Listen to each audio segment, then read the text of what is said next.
Mi madre quería abrir un café peruano en Japón, así que le ayudé con el diseño de su café-restaurante. Hice varios diseños dentro, como Machu Picchu en alto relieve, las líneas de Nazca en dorado, entre otras cosas. Pero faltaba lo principal, la entrada. La entrada es el primer impacto visual, así que tenía que ser un diseño sencillo pero elegante. Después de mucho, decidí que dibujaría una pareja bailando marinera. Era el espacio justo para dos figuras que se comunicaran entre ellas, pero que al mismo tiempo mostraran su origen peruano, la danza típica del norte del Perú. Tomé una referencia del internet y la reinterpreté e hice lo que nadie esperaba: hacer una obra de arte en alto relieve. Era la segunda vez que haría algo así. El primer experimento fue con el Machu Picchu. Utilicé yeso especial para recubrir las paredes antiguas del lugar, y sobre él trabajé como si fuese un lienzo. Fui dando capas sobre las siluetas del lápiz que previamente había delineado. No sabía en lo que me estaba metiendo. Los maestros dicen que mientras más grande es el lienzo, más grande es el problema a resolver. Y fue así. Me tardé en entender que cuando el yeso se endurecía, se desinflaba y tenía que volver a darle otra mano. Luego de casi 3 meses de trabajo, llegó el momento decisivo: pintarlo o dejarlo así, en ese estilo griego, tipo escultura. Casi todos habían dado su opinión y la cosa estaba dividida. En principio, no quise pintarlo. Sin embargo, luego de finalizado, supe que tenía que hacerlo. La misma obra me lo pedía. Fue inevitable coger los pinceles y ponerme a pintar por otros 3 meses. Lo que no sabía era que iba a tener un problema aún mayor para darle un estilo realista.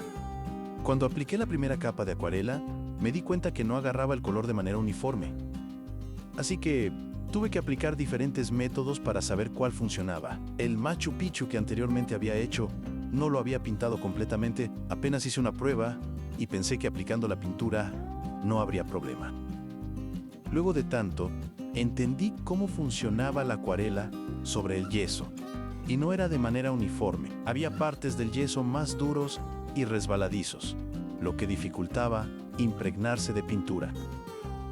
Tenía que suavizar de alguna manera el yeso, aplicando una capa suave y transparente de acuarela. Esto permitía recibir una segunda capa con mejor disposición.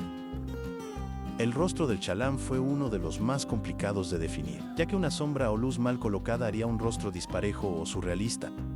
Pero al final, lo conseguí, después de tanto ensayo y error. Cuando por fin definí el rostro y sus rasgos principales, pude avanzar con el resto. Lo que más me emocionaba era pintar el caballo y el poncho del chalán. Con lo primero no tuve problema, como ya sabía manejar las capas. Fue relativamente sencillo definir la musculatura de las patas traseras, sus sombras y luces. Los pelos de la cola en movimiento fueron un verdadero baile de acuarelas lilas y azules agrisados. Quienes observaban no entendían por qué mezclaba esos dos colores principalmente hasta que pinté la montura. Cuando empecé a pintar el pellón, la parte acolchada de la montura del caballo, de tonos azules, lilas y turquesas. Esta parte en especial, con la textura en movimiento y los colores, me hizo recordar a la noche estrellada de Van Gogh. Luego, fui pintando detalles, como el cabestro y otras correas que sostienen los estribos. Entonces, vino la parte más difícil y la que más tiempo me tomó: el poncho del chalán. Esto realmente me llevó demasiado tiempo, no solo por los detalles, sino porque la técnica que había utilizado hasta ahora no servía. Mientras pensaba cómo resolver ese problema, avanzaba con la bailarina. En el poncho, la pintura blanca como base no aguantaba las capas oscuras encima porque manchaba y se desteñía. Por eso, tuve que aplicar la técnica inversa, la que normalmente se usa en el óleo.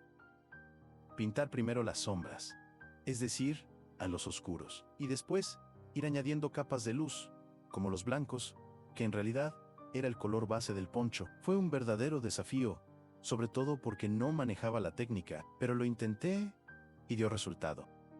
Entendí que de esa manera las sombras se fijarían y las capas blancas poco a poco resaltarían sin mover las sombras. Lo único que no podría hacer era equivocarme en fijar las sombras, pues una vez iniciado el trabajo de blancos, no habría marcha atrás. Así, poco a poco fue tomando forma, hasta tener la base ideal para añadir detalles como la silueta en la capucha del poncho o las líneas verticales que cruzaban de un lado a otro, dándole movimiento al jinete. Además, tuve que decirle a mi hermano que hiciera una estructura de alambre para reforzar la parte superior. Aunque la fecha de inauguración del café estaba por llegar, por otros motivos se terminó aplazando la inauguración. Esto me dio chance de agregar más detalles a la obra. Pero como dicen los maestros de pintura, uno nunca queda conforme y quiere seguir retocando detalles imperceptibles. Marinera norteña.